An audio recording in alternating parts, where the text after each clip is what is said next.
আমাদের টহল পুলিশ ছিল এই গ্রাম এলাকায়, ওনারা এটা প্রথম শব্দ শুনতে পেরেছে, পরে আমাকে জানাইছে যে গ্রামে জনৈক সাগর ওর একটা টিনের ঘর বোমা বা ককটেলের বিস্ফোরণে ঘরটা উড়ায় গেছে, একদম ছিন্ন বিচ্ছিন্ন হয়ে গেছে। তো উক্ত সংবাদ প্রাপ্তির সাথে সাথে আমি দ্রুত ঘটনাস্থলে আসছি। আমাদের থানার অফিসার, পুলিশ পরিদর্শক তদন্ত সহ আরও অফিসার একাধিক, আমরা সবাই এসে ঘটনাস্থলটা পরিদর্শন করে যা অনুমান করতে পেরেছি, ঘরের ভিতরে হয়তো বা কোনো ককটেল ছিল বা ককটেল বানানোর কিছু যন্ত্রাংশ ওখানে ছিল।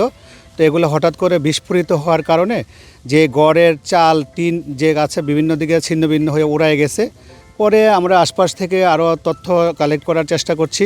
পরে এখান থেকে দুজন আহত হয়েছে, তাদেরকে ঢাকা প্রেরণ করেছে শুনেছি। পরে আরেক খুঁজতে খুঁজতে এদিকে সংবাদ পাইলাম, আমাদের এই যে ঘটনাস্থল দেখতে পেলেন এখানে যে মোলাই ব্যাপারী কান্দির এই যে রসুন ক্ষেতের মধ্যে একটি লাশ পাওয়া গেছে। লাশেরও শরীরের যে অবস্থা দেখলাম, বোমা বা ওই যে ককটেল বিস্ফোরণের আঘাতে হাতে কবজি টবজি এগুলা ছিন্ন বিচ্ছিন্ন হয়ে গেছে। শরীরের বিভিন্ন জায়গার মধ্যেও আঘাতের চিহ্ন পাওয়া গেছে।